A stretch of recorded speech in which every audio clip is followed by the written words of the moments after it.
salariat. Le salariat, ce n'est rien d'autre que le chemin que le système a tracé pour nous. C'est le chemin dans lequel le système nous envoie comme des moutons. Parce que ça, tu le sais très bien, n'est-ce pas? Quand le système veut que tu ailles à droite, ton bien n'est jamais à droite. Quand le système veut que tu prennes un chemin, en réalité, c'est le chemin opposé qu'il faut que tu regardes pour ton propre bien-être. Et pourtant, on sait tous que l'école, système dans lequel nous sommes tous passés, nous a formatés à vouloir devenir des salariés.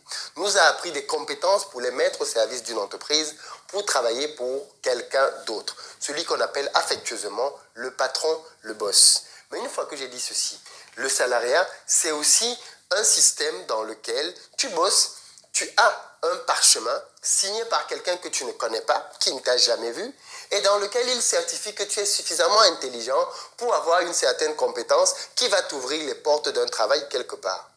Voilà comment ça fonctionne. Quelqu'un qui ne te connaît pas, au bout d'un certain nombre d'années de travail, va finir par te donner un petit bout de papier qu'on appelle diplôme, sur lequel on aura mis une petite mention, quelques lettres, et on dira, grâce à ce petit bout de papier, tel est suffisamment intelligent. Vous pouvez le recruter. Voilà pourquoi est-ce qu'aujourd'hui dans le système, les gens se battent pour avoir un petit bout de papier qui va certifier leur intelligence. Je le sais parce que je suis passé par là. Je suis ingénieur de formation, donc je connais le système des études et l'ayant moi-même pratiqué, je sais donc de quoi je parle. Je n'accuse pas un système que je ne connais pas, je parle juste et je critique un système que je maîtrise. Mais vous savez quelle est la mauvaise nouvelle? C'est que la plupart d'entre nous, quand nous commençons à bosser, nous nous rendons très vite compte que la plupart des choses que nous avons apprises à l'école nous servent très peu. Et que celles qu'on utilise en réalité pour le cadre du boulot, soit on les a apprises dans le boulot même, sur le tas, au travers des formations, ou alors on aurait pu les apprendre indépendamment du système éducatif, rien qu'en s'auto-formant soi-même. En tant qu'ingénieur aujourd'hui, la plupart des matières que j'ai apprises en physique, en chimie, en mathématiques, et qu'est-ce que j'en passe dans les sciences de l'ingénieur, je ne m'en sers pas du tout. Je me sers à la limite de la gestion de projet. Maintenant que j'ai créé ma propre entreprise, j'ai dû me former en autodidacte pour apprendre l'ultra majorité des choses que je sais aujourd'hui. Et pourtant, j'ai un diplôme d'ingénieur qui me préparait à une bonne carrière dans laquelle j'avais commencé avec 2000 euros.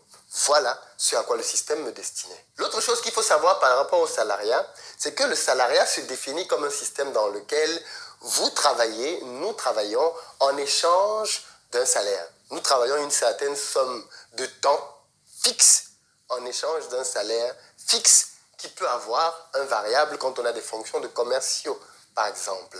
Mais voilà ce que c'est que le salariat. Je travaille pendant une certaine période de temps et en contrepartie donc de ce temps-là, j'ai une rémunération. Une fois qu'on a dit ça, il faut quand même aller un peu plus loin. C'est qu'il faut aussi comprendre, et c'est là que la médiocrité s'installe, c'est que quand vous gagnez 2000 euros dans un boulot, quand vous gagnez 300 000 francs dans un boulot, c'est toujours parce que vous rapportez beaucoup plus. Vous n'êtes jamais payé à la hauteur de ce que vous rapportez. Ça n'existe pas dans le système salarial. Vous êtes toujours payé une partie, un pourcentage de ce que vous valez réellement. Ce qui veut donc dire que, prenons mon cas de figure très simple, quand j'ai commencé ma carrière, j'étais ingénieur, je touchais 2000 euros par mois. Mon entreprise pour laquelle je travaillais en tant que consultant m'amenait faire des missions dans des entreprises. Aujourd'hui, par exemple, vous pouvez être dans ce qu'on appelle les Big Four exploitants. Vous pouvez être chez KPMG, vous pouvez être chez Deloitte, vous pouvez être chez Pricewater, voilà. Et là, tout le monde est très content. Ernst Young, je crois que c'est le 4e. La famille peut même faire la fête. Mais en fait, à chaque fois que vous êtes envoyé en mission, est-ce que vous savez combien l'entreprise touche pour une journée de travail pour vous? Eh bien, par exemple, moi, quand j'étais jeune diplômé et que je touchais 2000 euros par mois, mon entreprise recevait de son client 500 euros par jour travaillé. Or, moi, en touchant 2000 euros par mois, je gagnais donc moins de 100 euros par jour parce qu'il faut compter à peu près 20 jours travaillés à l'année en comptant les congés. Donc, pour 20 jours travaillés, je rapportais 10 000 euros et moi, j'en recevais 2000. Donc, ramené à un taux horaire, je touchais 100 euros pour chaque heure travaillée en tant que cadre. Donc, après avoir fait un bac des études d'ingénieur, je touchais 100 euros par jour travaillé et mon entreprise, elle percevait 500 euros par jour travaillé hors taxe. Donc, 600 euros, toutes taxes comprises. Donc, il y avait un ratio de 1/6. C'est-à-dire que l'entreprise percevait 6 fois ce qu'elle me donnait. Voilà comment ça fonctionne. Il faut savoir que dans d'autres secteurs, il y a des gens qui rapportent jusqu'à 10 fois plus à leur entreprise. Je suis même sûr que toi, en tant que salarié, tu n'as jamais peut-être eu la chance d'avoir ce ratio-là. Combien est-ce que tu rapportes à ton employeur? Pourquoi est-ce qu'on parle donc de médiocrité? Parce que si tu es dans un système dans lequel tu sais toi-même que tu rapportes 6 fois ce qu'on te donne et que tu décides de rester dedans, tu es médiocre.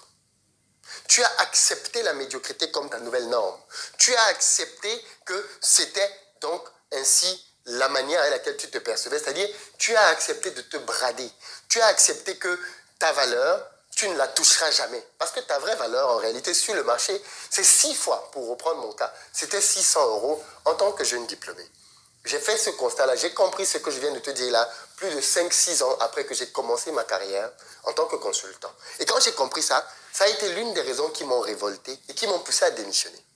Parce que je me suis dit, mais c'est pas possible. En devenant consultant indépendant moi-même, c'est-à-dire en allant chercher mes propres clients, en un seul mois, je gagnais 6 mois de salaire. 6 mois de salaire. Ça veut dire qu'en 2 mois, je gagnais une année de salaire. J'ai déjà parlé de ça ici, mais c'est à cette période-là de ma vie que j'ai réellement commencé à amasser du capital qui m'a servi ensuite d'investissement. Quand j'ai eu le courage de démissionner, et je le rappelle souvent, quand j'ai voulu démissionner, mon employeur m'a proposé 1 000 € d'augmentation brute par mois. Une offre qui ferait réfléchir beaucoup de gens et même changer d'avis à beaucoup de gens. Mais j'ai refusé et je me suis lancé. Le mois d'après, je touchais 12 000 €. 12 000 €. Vous pouvez donc voir le gap. C'était un changement de vie radical. Mais à partir du moment où vous commencez à toucher donc 12 000 €, eh bien vous avez un trésor de guerre que vous pouvez commencer à épargner constamment. Mais tout ça est parti du fait que j'ai compris ce que je suis en train de te dire dans cette vidéo aujourd'hui.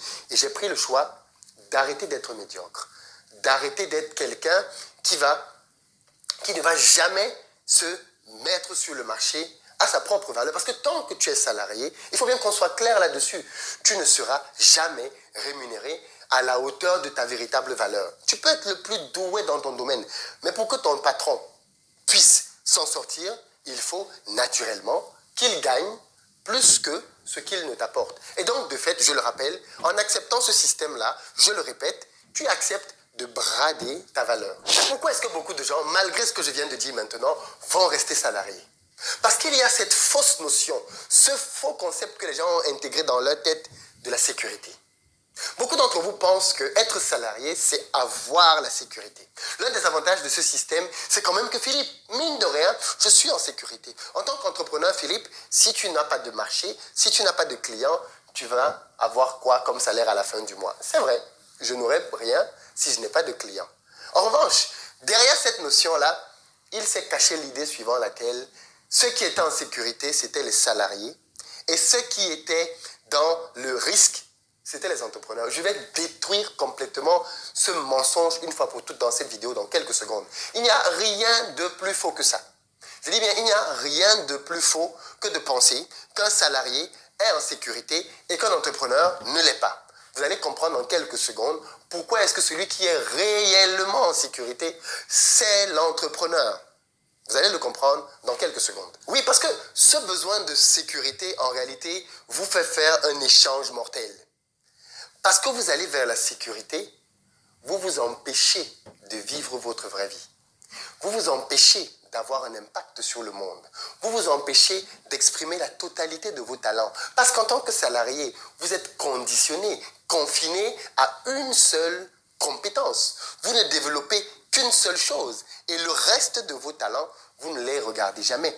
Quand j'étais dans mon boulot de salarié, je ne développais aucune de mes compétences de leadership. Je ne développais pas mes compétences oratoires. Je ne développais pas mes compétences de marketing, de vente, d'achat, de persuasion, de copywriting. Je ne développais aucune de ces compétences-là. J'étais juste confiné à un boulot dans lequel je faisais une chose. Et c'est ça le problème aussi avec le salariat. C'est qu'il ne vous permet jamais de devenir la meilleure version de vous-même. Et donc, de fait, vous vous cantonnez à une vie de médiocrité pendant 40 ans dans un boulot. Parce que vous voulez échanger en contrepartie de ça la sécurité. Mais comme vous allez vous rendre compte tout à l'heure, là aussi, c'est un leurre. Il n'y a pas de réelle sécurité pour le salarié. Alors attention, à ce stade, je veux juste faire une petite pause pour dire, Si vous êtes satisfait dans votre boulot, si vous êtes satisfait de l'emploi que vous menez, vous estimez que c'est le boulot de vos rêves, que vous y êtes totalement épanoui, tout vous convient, ok, il n'y a aucun problème.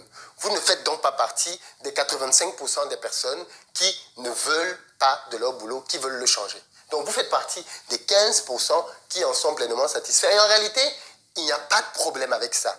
Cette vidéo n'est juste pas faite pour vous. Parce qu'aujourd'hui, je parle aux gens qui veulent être entrepreneurs.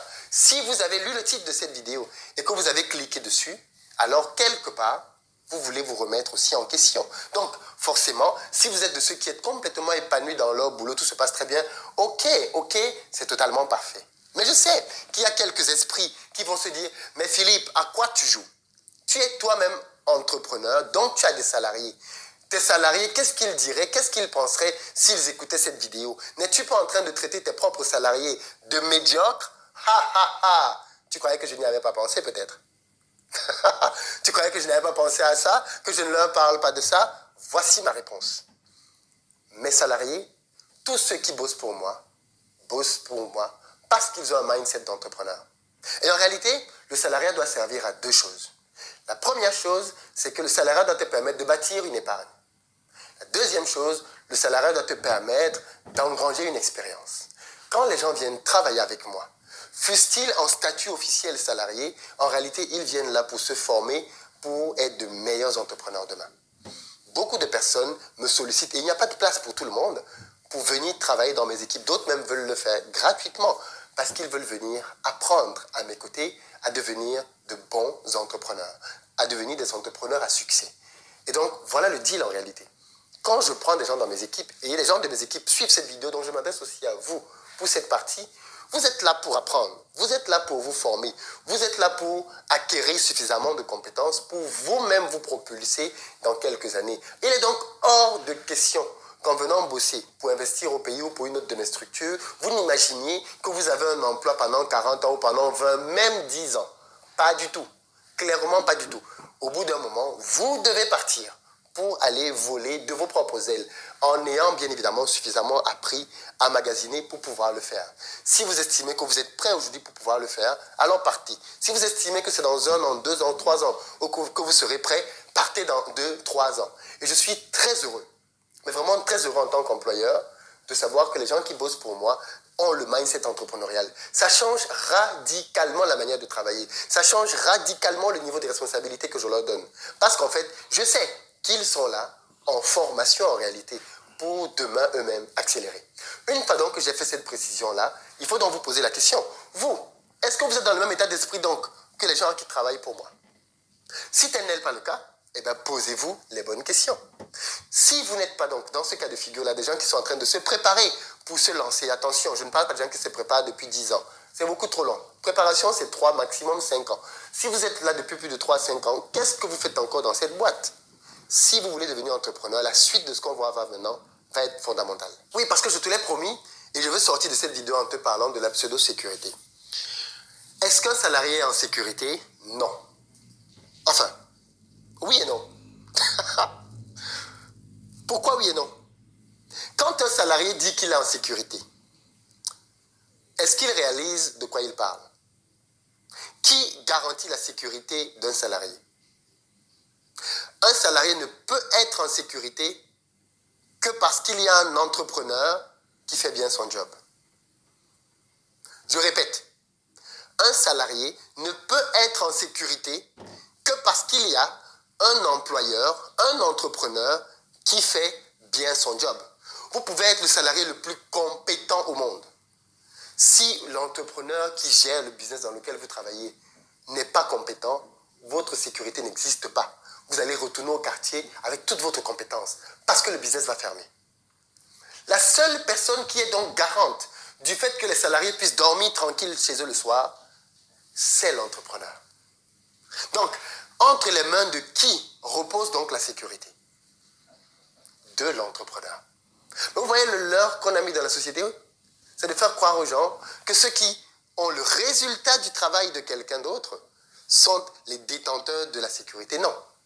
Celui qui est vraiment en sécurité, qui définit la sécurité, qui définit les vents et marées dans ta boîte, c'est l'entrepreneur. L'entrepreneur qu'il y a au sommet. That's it. Aussi simple que ça. Voilà ce que je voulais partager avec toi et je sais que cette vidéo va bousculer énormément de mentalités.